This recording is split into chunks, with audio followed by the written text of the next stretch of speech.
That's why I love at Lemonade Day that we take the most basic, quintessential example of the American dream, a lemonade stand, and we package it with all of these opportunities to allow a child to explore different career paths because they're learning about creating a business plan and a marketing plan. They're learning about creating a recipe that tastes good and that customers will buy.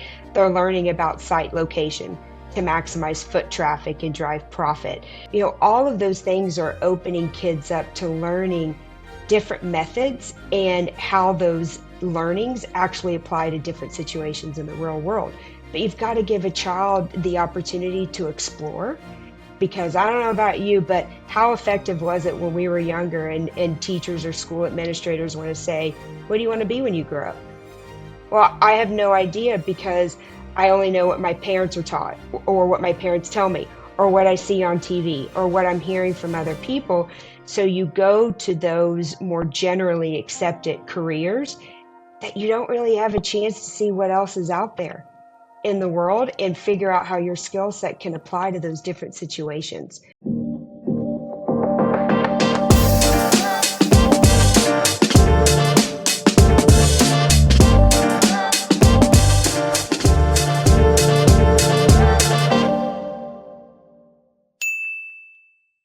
All right, guys, welcome back to a brand new episode of the Hart Hustle Podcast. Now, today is an incredibly important conversation because this amazing leader who sits across this digital table with me is Nicole Cassier-Mason. She is the CEO of Lemonade Day. Nicole, welcome to the show. Thank you so much. I'm excited to be here with you and have this fantastic conversation to bring a little bit of life and love to what is currently going on in our society. Life, love, and compassion, baby. But also, we're going to talk about inspiring the next generation with the skill sets that they need to be an entrepreneur who can impact the world. I want to talk a little bit about the work that you guys do at Lemonade Day, but also the importance of an entrepreneurial mindset for kids, how we can help, I would say, fill some of the gaps when it comes to the soft skills and the lessons that we're learning and teaching these children, but also some of the long-term traps that we might be seeing with the instant gratification culture that we have here around us today. But before we kind of get into that, in our previous conversation, you described yourself as a social entrepreneur. What is that? Ooh, well, for me, a social entrepreneur is one who applies the same attributes of an entrepreneur to a social cause to drive transformational change through bottoms-up solutions in their community in its most simplest form.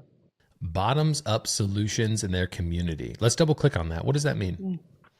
So I would say in the time of which we live, where seemingly government has way more control than I think our founders quite envisioned for our country, that they have been looked upon as the givers of knowledge, the doers of legalese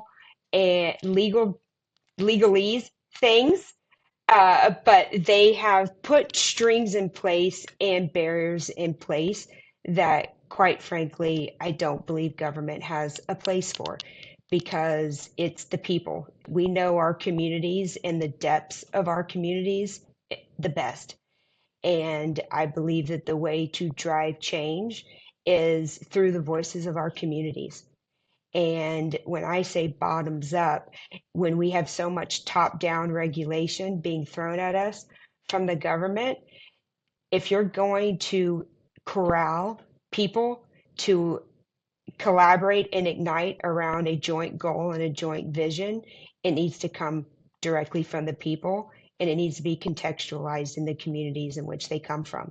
And so I think when you're talking about social entrepreneurship and community change, if it is not born from the depths of the community and it's not guided and led by the voices of that community, it won't be bought in. And to drive change, it has to be bought in from all of the critical players to enact that change.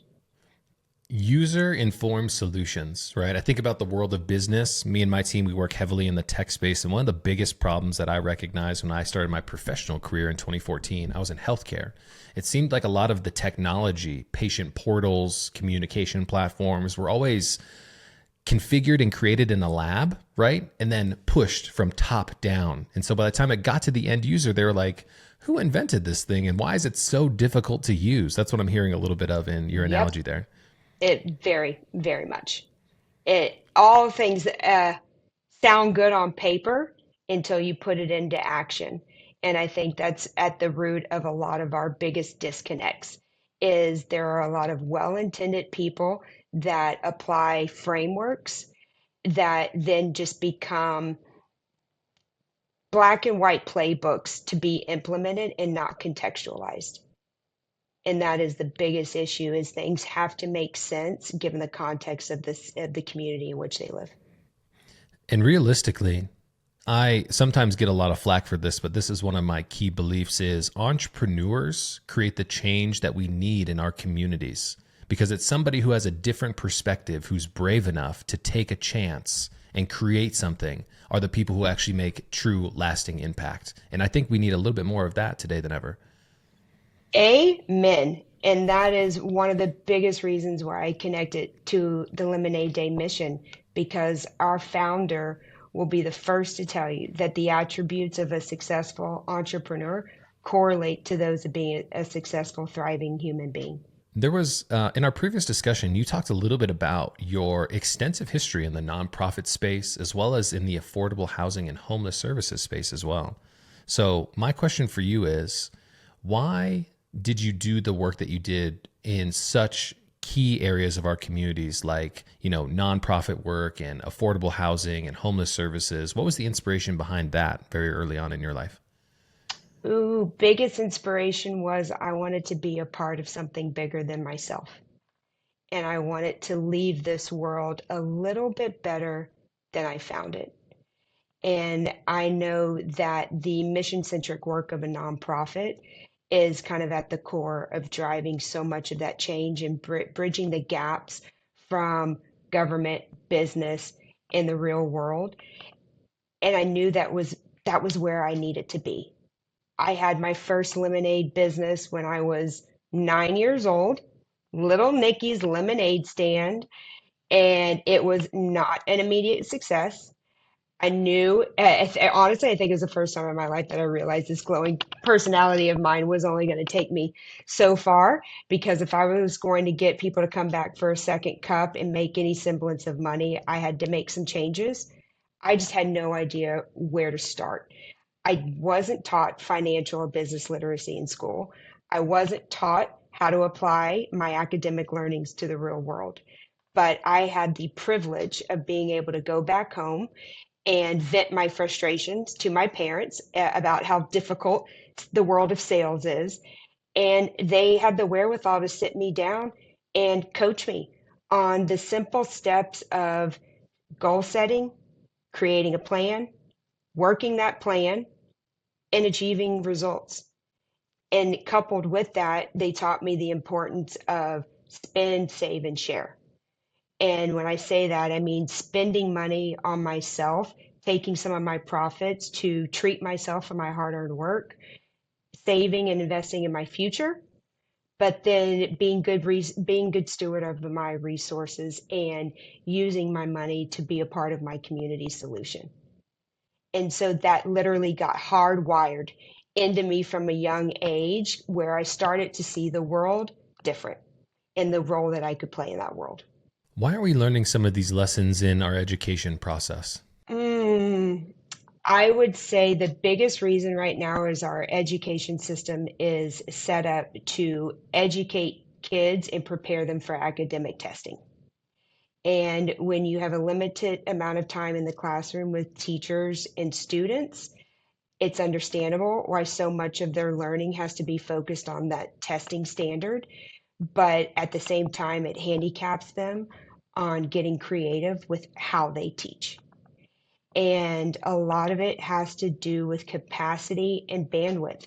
If so much of a teacher's salary and performance is geared on how their students are testing, it doesn't really free their mind nor their energy and desire to think different.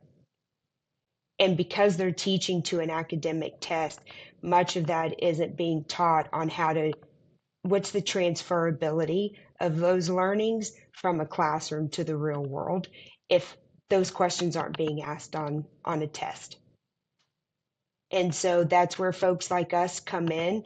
It's interesting when you think almost that the role of nonprofits are gap fillers in the system. I think that this is so interesting to me because I'm still waiting, right, to apply. And I joked about this in our previous conversation. Geometry class, 6th or 7th grade, the Pythagorean theorem was so difficult for me to be able to comprehend. And I was told you're going to have to apply this later in life. 34 years old, still waiting for that day.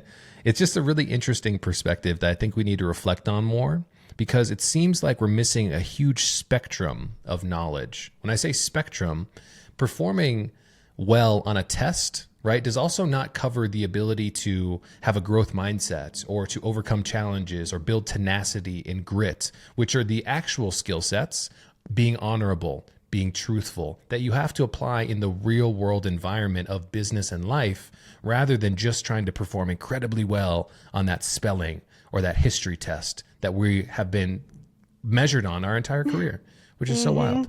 Yeah, I mean, the thing that always gets me is that exact scenario that you just laid out, is that you can have, like, let's say this hiring manager at a big corporation like Nike, and on the table in front of them is this resume that screams, hire me, hire me, hire me.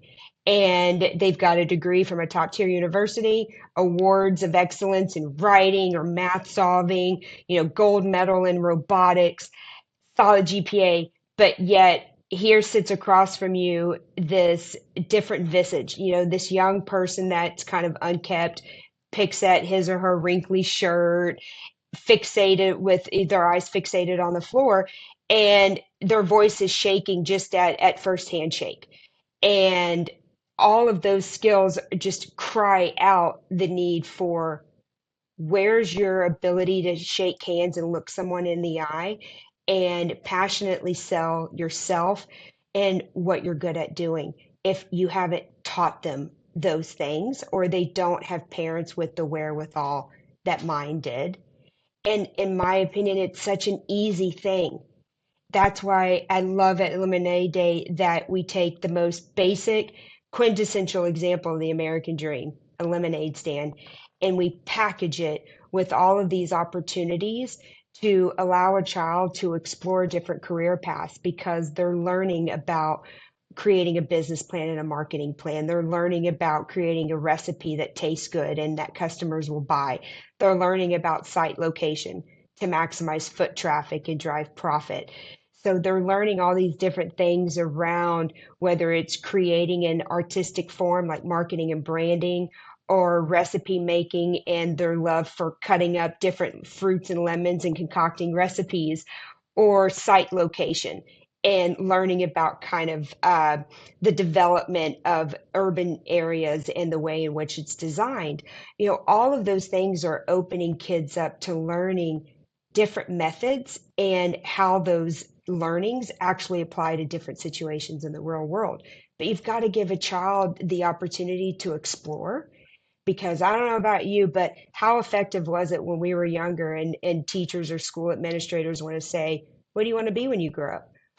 Well, I have no idea, because I only know what my parents are taught, or what my parents tell me, or what I see on TV, or what I'm hearing from other people.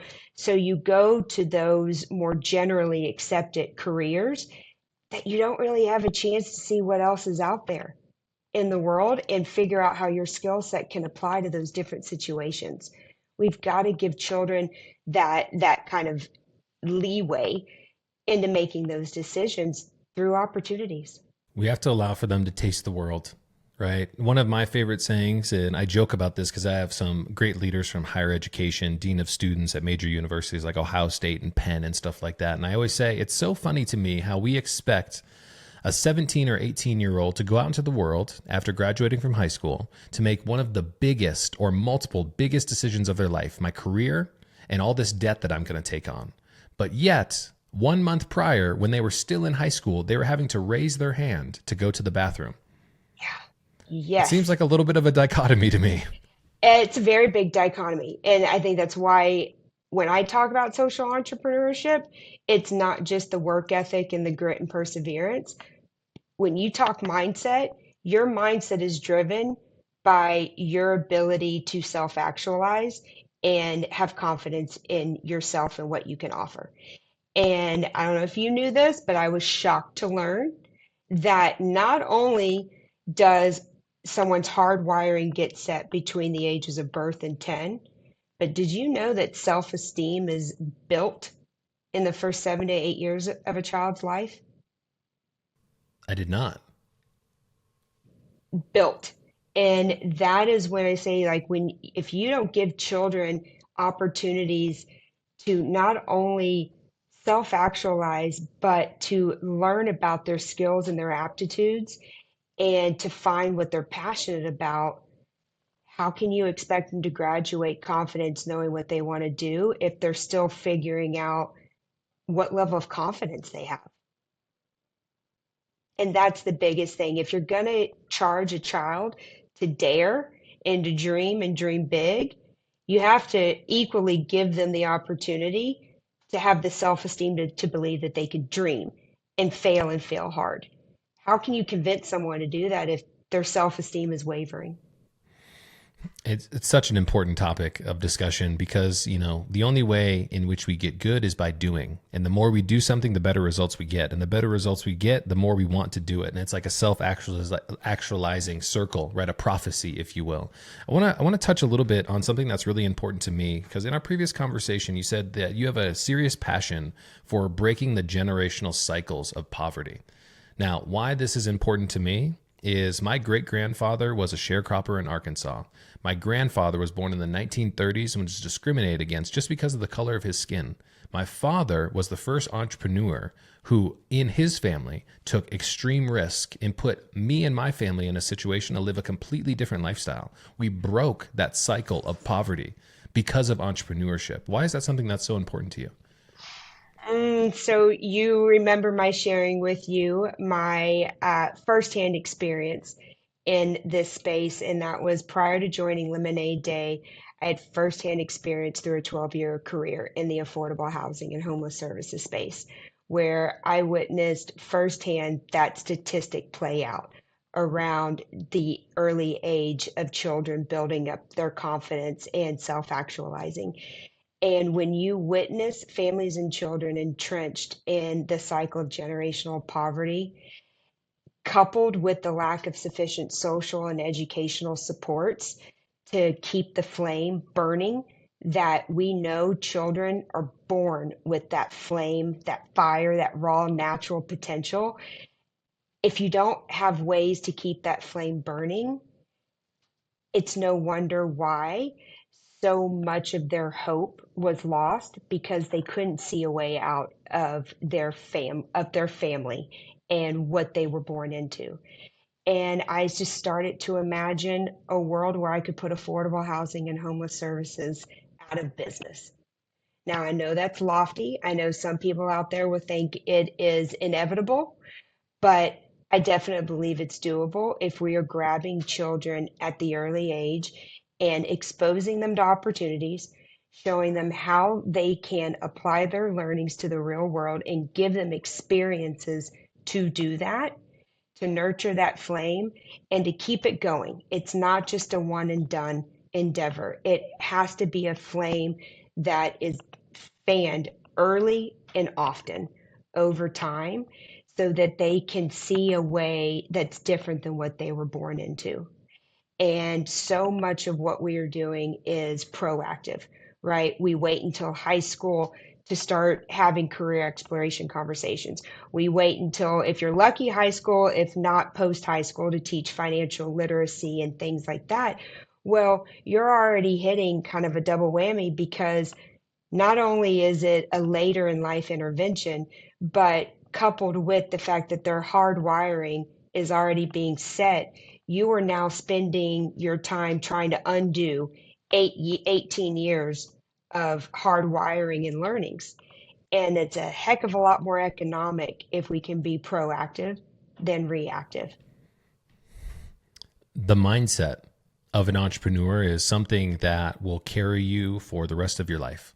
the first book that my father ever gave me, and this is going to sound a little bit late, but when I was a student, I did not like studying. I did not like reading. I did not like anything. When I was 22 years old, my father gave me a book back there. It's called Think and Grow Rich. And he said, Keenan, the one thing that you need to recognize, if you're going to accomplish something, you have to be able to see it here first. And I didn't really understand the importance of that until I got older. And I said, things may change in the environment. A new president may come and go, but my mindset is the one thing that I can continue to lean on that will help me get through tough times. Why do you think the entrepreneurial mindset is so important to start cultivating in children, especially at an early age? Mindset is what you own. No one can tell you how to do it, what it means. It's yours. And one of the biggest things when we talk about the role of government is there are a lot of people out there that are waiting for government or law to do something or to change something, but no one can control your mindset. And to be able to have that opportunity to self-actualize without waiting for somebody telling you how to do it or where to do it, when to do it, is incredibly powerful, because at the end of the day, you just have yourself to rely on. And that is an incredible thing when you know that you can rely on your own power and your own mindset to enact change. Now, I do believe it is incumbent upon us as a society, as a collective of nonprofits, is to offer the opportunities that allow kids to self-actualize, because not all children are as fortunate to be born into the systems that you and I were born into, riddled with challenges, but we at least had parents with the wherewithal to show us the way. Not every child has that ability. So how are you going to show them that a different path can be ahead of them if they're not seeing it in their daily lives? And that's where I think the education system and where groups like us come in through civic engagement and after school engagement, church communities and business communities can come in and offer them the hand that maybe their families can't offer. Because at the end of the day, it's teaching a kid to fish. As trite as it may sound, that is exactly what we're doing. Is, of the words of scripture, is literally teaching kids how to fish. Because when you teach a child that they are in control of their destiny, then that affords them the mindset to be able to navigate different systems and to feel like they have the freedom to dream. One of the worst things I heard in the affordable housing and homeless services space that I was in was a child telling me that they don't have the ability to dream because of the challenges of their family. Well, no one should be able to take that away from you. Everyone has the ability to dream. It's just how you dream. And if you have the right mindset and the confidence to believe it, well, then the sky's the limit if we can connect you to the tools and the resources to achieve those dreams. Do you have an inner monologue? Can you hear yourself narrating your thoughts? A lot, yes. Okay. Sometimes annoyingly so. I was having a conversation. I was having a conversation a little earlier. First of all, I found out that some people don't have an inner monologue. Like, it's silence up here, and when they think, they do. There's no in between of like, hey, should we go do this? And like the conversation that we have in our mind, really important to think about. So just a little pin in that. But what I brought that up was because, I was having a conversation with another amazing leader. Her name is Tasha Connors. And we were talking about the concept of our inner voice. Now, there's an amazing book out there that I read back in 2021 called The Untethered Soul. Now, the untethered soul, the analogy and that the author gives in this book is your roommate. He says, one thing that we should all recognize is that most of us live with a roommate in our head. That little voice that you can hear often tells you you're not good enough, you're not going to be successful, we're going to have to overcome challenges, everybody else is better than us. It's that voice that gives us that self-doubt. But one thing that you should also recognize is that voice, if you can hear it, you have the perspective of viewing it, meaning that is not your voice. Someone at one point in time, a teacher, A parent, an uncle, a coach, somebody who was in a bad mood told you that you were not good enough or you had to be hesitant or scared of something. Now, the issue is once that voice got in our head, we started spending so much time with it that we started thinking that it was us. And the analogy of the roommate to create some distance here is imagine if you were sitting on a couch watching a movie with your roommate who was a real person. And they started jabbering on about, did we go check the emails? Did I go pick up those clothes? Did I put that food in the dish, in the whatever, in the fridge? Did I make sure I did all those tasks? You would say, hey, we're trying to watch a movie, be quiet. That inner voice is something that we have to really kind of distrust, because how many times has that inner voice led you astray, told you you're not good enough, had you self-doubt yourself? That inner voice is a really interesting concept, and I think we need to establish a healthy voice for this next generation if they're going to be as successful as they should be. Oh, I couldn't agree more. And is that Michael Singer? Yeah, it is. That's I what, believe yeah. so. Okay. Yep. I love that. And I love that you mentioned, because there is also, if you're familiar with positive intelligence, Mm-mm. are you by chance? No, give it to me. So sure, his name is Shirzad, and his name is escaping me. So if we need to redo this, we can. But he is the author of Positive Intelligence, which talks about the voices in your head kind of being separated into saboteurs versus sage. Your saboteurs are those that come in when you're trying to protect yourself, right? It goes back to the days of way back when we were all surviving and we were all ape men, and you see that poisonous snake and survival brain kicks in, and you're like, okay, I'm going to remember the colors of that snake, but I'm going to see this beautiful butterfly and I'm not going to remember the colors of that beautiful butterfly, right? It's because you go into survival mode and your brain captures what it needs to survive. But then you've got this sage voice in you that comes in with perspective, wisdom. How do you apply that yes, I need to survive with the ability to thrive, and how you can contextualize that, because so much of us listen to the saboteur voice in our head, and it's very conniving, that saboteur voice, because it guises itself as this, I'm trying to protect you, I'm trying to do what's best, when in fact you have to lift up and above it and see it for what it's worth and what it's doing, just like what you were saying. And that's exactly what we are trying to help our kids navigate through, is that voice. But that voice, right? And even having the ability to audit where that voice is coming from takes such self-awareness to recognize that that is not truly us. And I do very much worry about the generation of people who are growing up. I was born in 1990, right? So I saw what I like to refer to as the before time, meaning before the internet, before social media, before all these voices of comparison. Now we have a generation of people who are constantly having ideas put in their head. The first thing that a lot of people do when they wake up in the morning is hop on to a social media platform that shows them images that they have no control over. It seems like we've lost the sense of ultimate control over our lives. And like you said, it seems like now many people are looking for government or someone else to come and save them, when the answer is you have to take action yourself. Do you ever worry about the next generation when we talk about these issues? Oh, very much. I am deathly afraid of the world of AI. I believe it has done wonders to bridge the gap. I think it has done wonders to increase accessibility, but I also equally worried that it is dumbing down our youth, because it is replacing some of the very steps in life that those learnings come from. This is an interesting concept for me, because I do agree with you, but I also disagree at the same time, to think about where are we going, right? I mean, here's a good example. It seems very human of us to think about when we were all farmers, the tractor was invented. Now nobody's going to have a job because of this. The internet came about, and now we have industries like IT and other people who have created these amazing jobs and industries. I was listening to a podcast. The only reason I say I might disagree with you is I was listening to a podcast with a guy from Facebook. I think he was employee number 12. He's now a billionaire investor guy. He has a podcast called All In, which is really cool.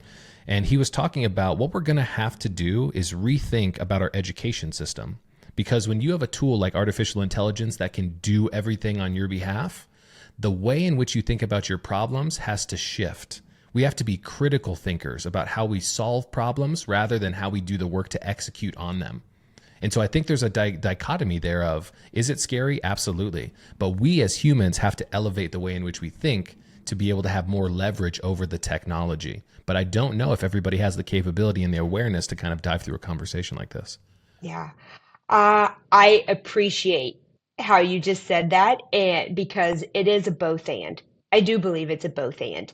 It's the way of the world, and let's face it, Lemonade Day has a digital app called the My Lemonade Day app. So we're utilizing technology to bring our curriculum to life, to have better analysis of our data, because let's face it, the lack of data efficacy with printed workbooks and materials is just unreal.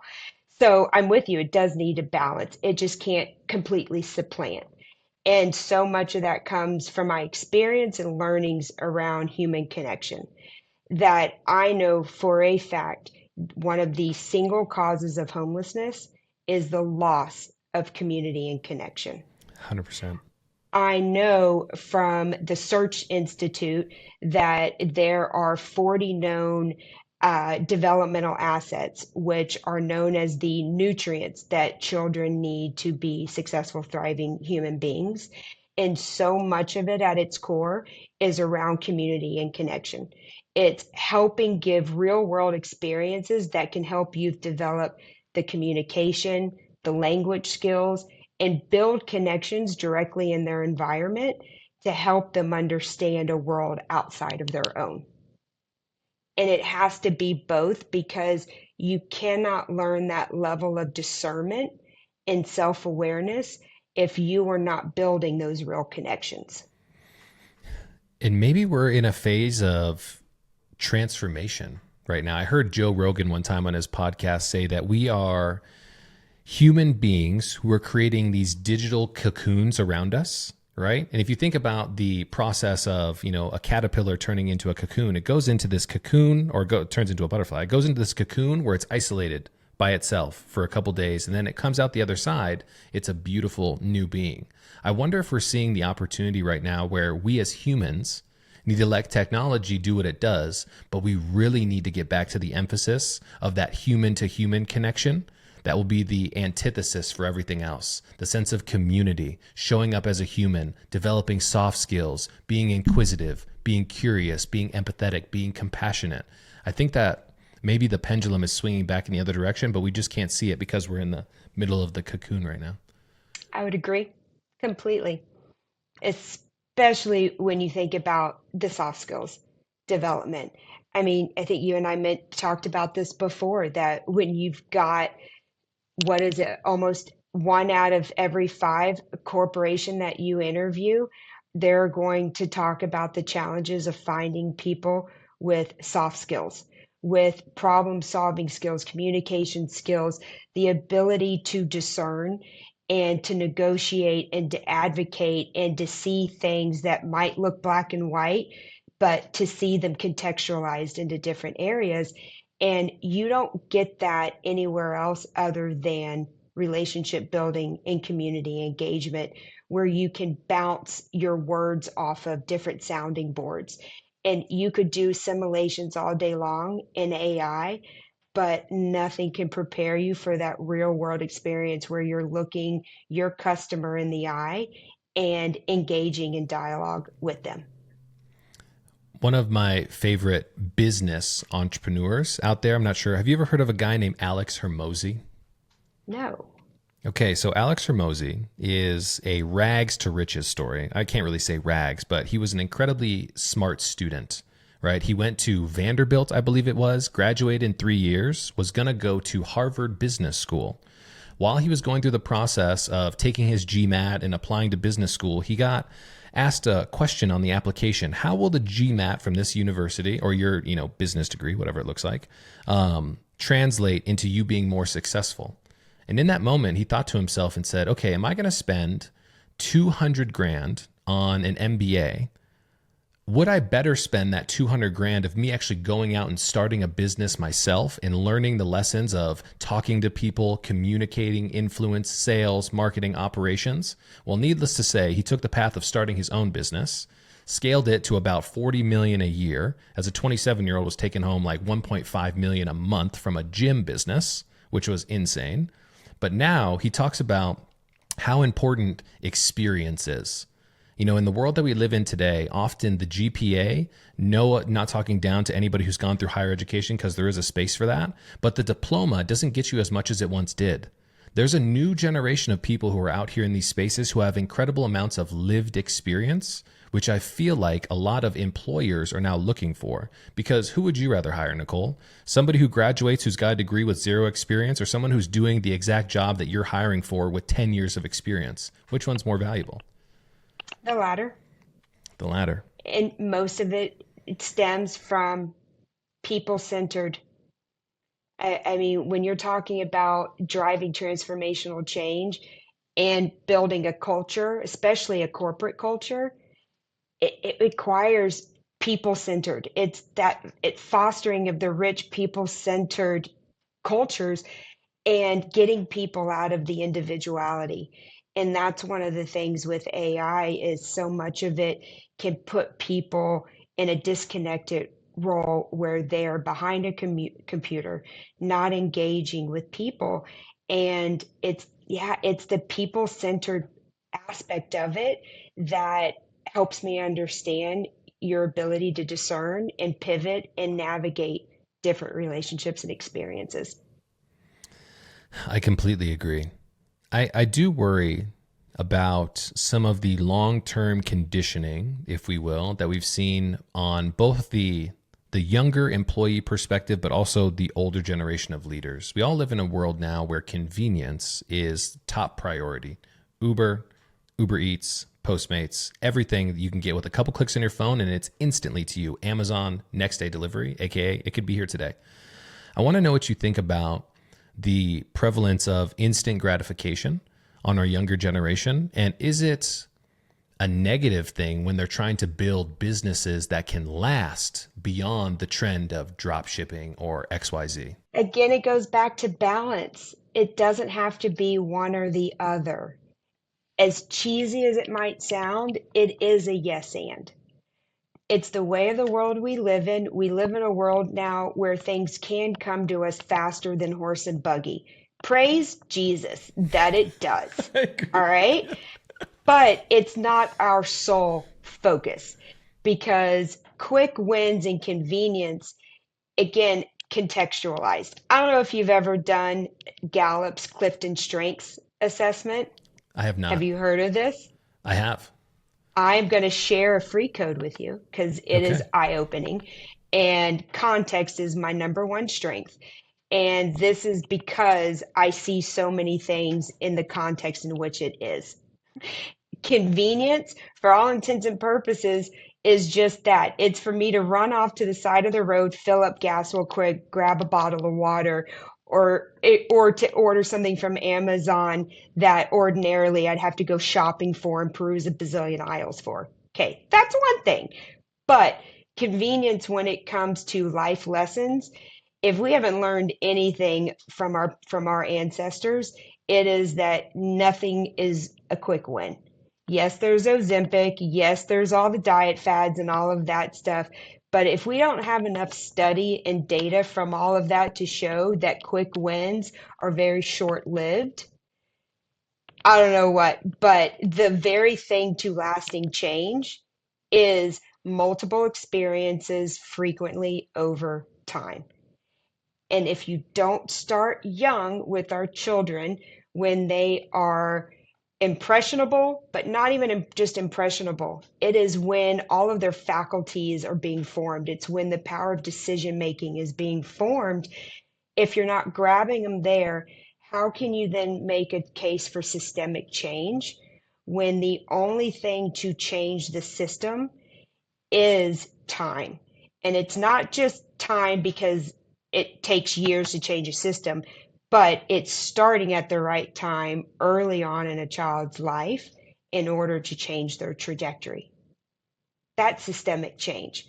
So you can have quick wins in one area, but you can't expect a quick win with a child, right? Like, do we just go to a 9-year old and say, all right, well, we've taught you all of these things, so now you should be able to take the high school equivalency test and you're ready to rock and roll? No, because we know with a child, it takes early interventions often and frequently throughout the course of their life.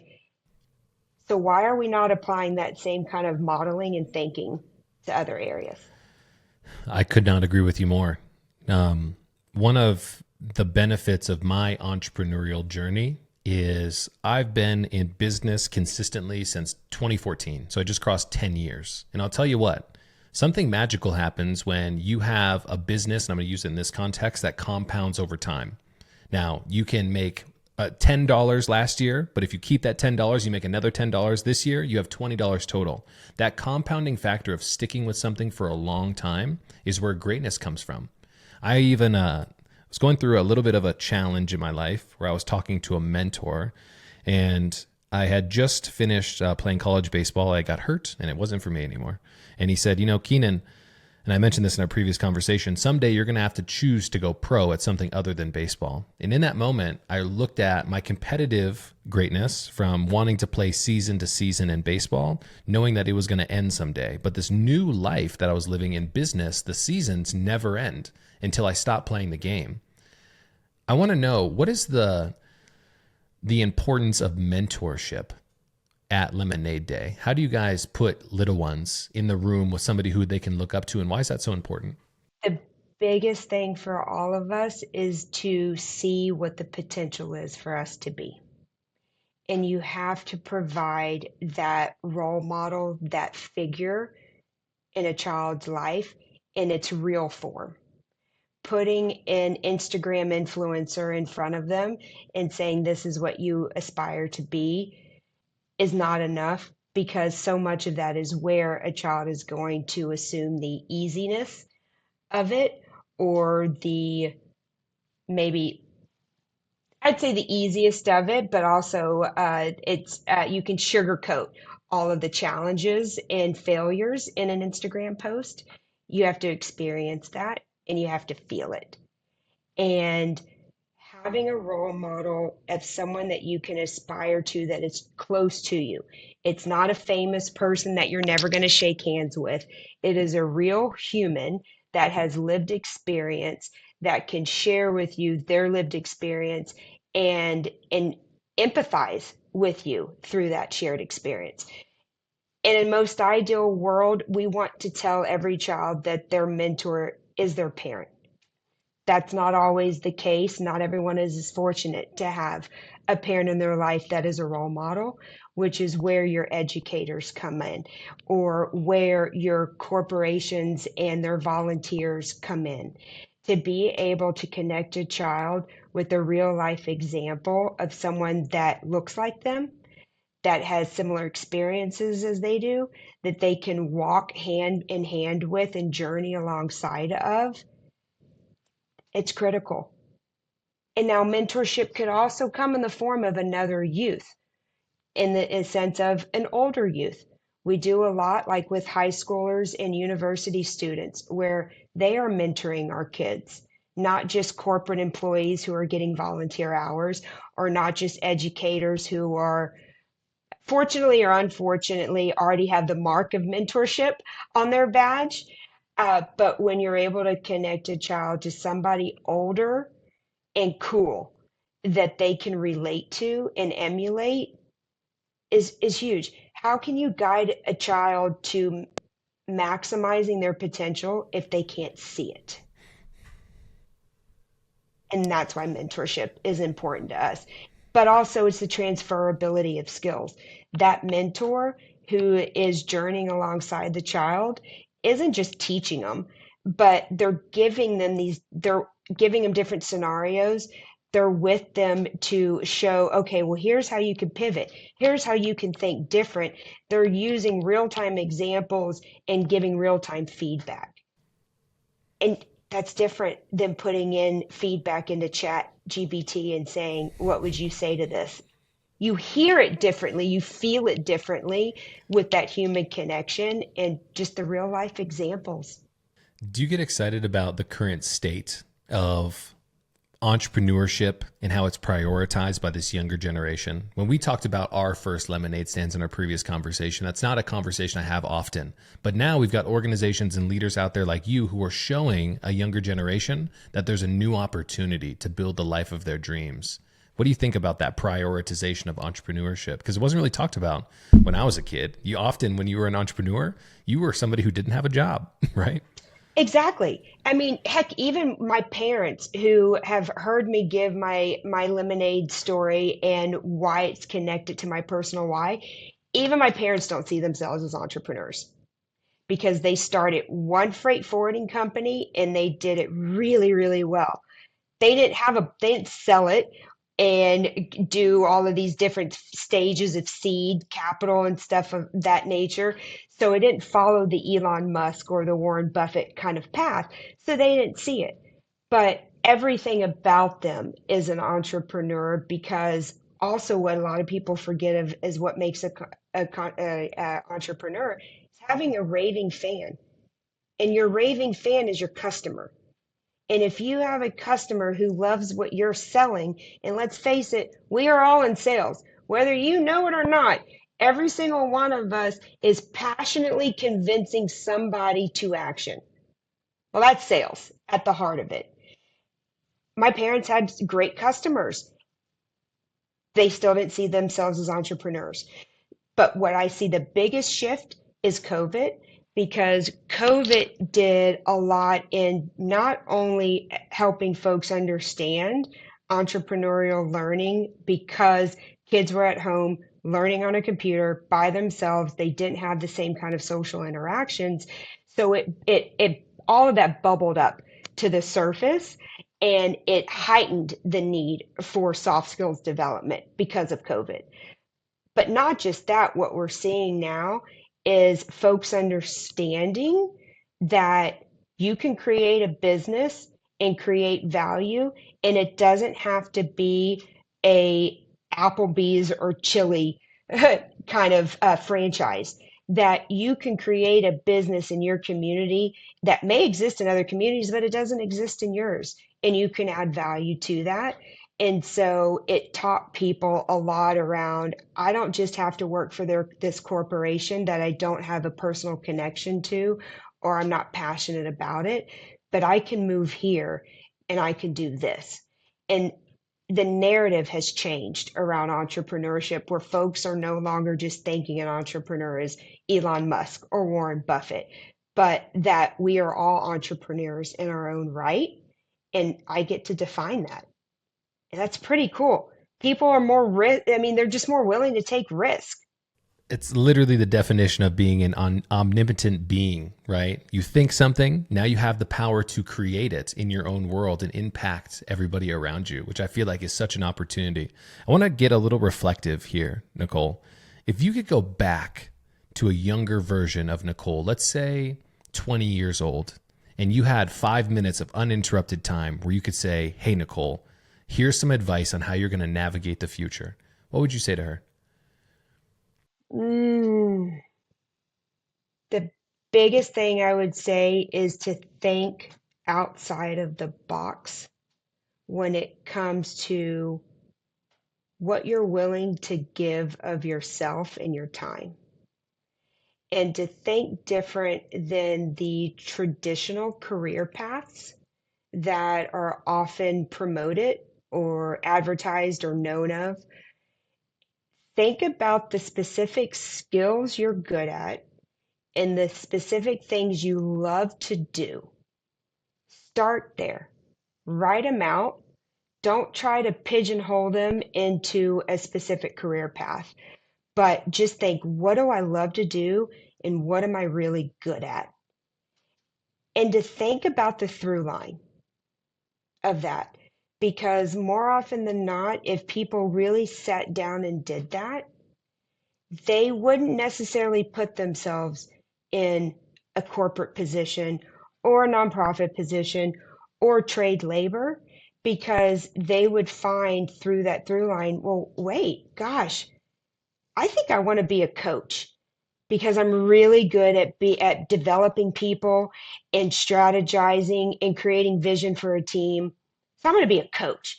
Like it would give you the ability to think different because you can see your skills and qualities in a different way. Safe is always a place we can come back to, Hmm. you know? Hmm. And just because you're good at something doesn't mean you should be doing it for a living either.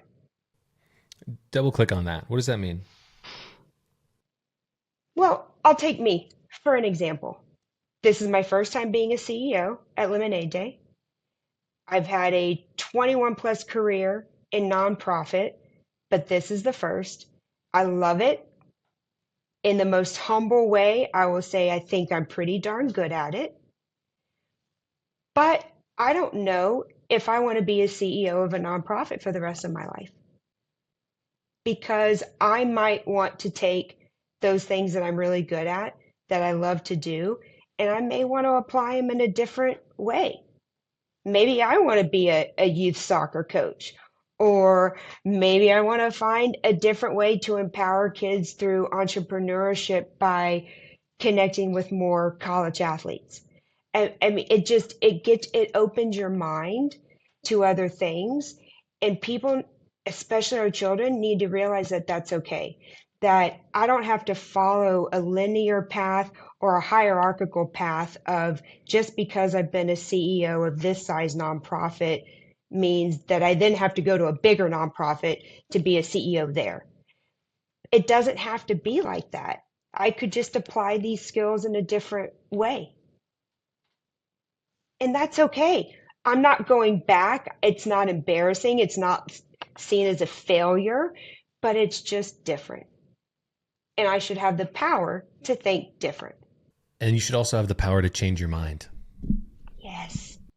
And not be judged harshly for it. and not be judged harshly for it. It's a superpower because I can't tell you very transparently. I have some people who are very close to me in my life who are very good at being accountants, as an example. Does that mean that that lights them up? Absolutely not. And so that's an amazing piece of advice for us to kind of wind it down on. So here's the last thing I want to ask for you, Nicole, is we have a tradition here on the podcast where our previous guest wants to ask you a blind question. This is really interesting. Our previous guest, I mentioned her, Tasha. She wanted to know, what lessons in life have you had to unlearn as a leader? Which lessons in life have you had to unlearn as a leader? Ooh, the biggest one. You cannot innovate and evaluate at the same time. And the biggest reason I say that is because I've had managerial to executive leadership to CEO roles in my nonprofit life, that I used to think it was a blessing that someone could bring me an idea. And because I've been boots on the ground, because I've been that administrator, I've been that lower level employee that has to be the one to do the things that the higher ups tell me to do. I thought it was a blessing that I knew how to translate vision into real life everyday implementation. And that is a skill set, but you can't do it at the same time. Because if you're evaluating at the same time as innovating, you are going to handicap your ability to to innovate, because you're constantly going to be thinking of roadblocks, and it's going to hinder your ability to innovate because you're crippling yourself with all the potential what ifs. And if you have the freedom to innovate, put everything out there, put it on paper, let the ideas flow, and there be no reason or handicap to it. And then separately evaluate those ideas, prioritize what are the ones that are the least costly and the most likely to succeed. You can do that process, but don't let it hinder your ability to innovate. I love that.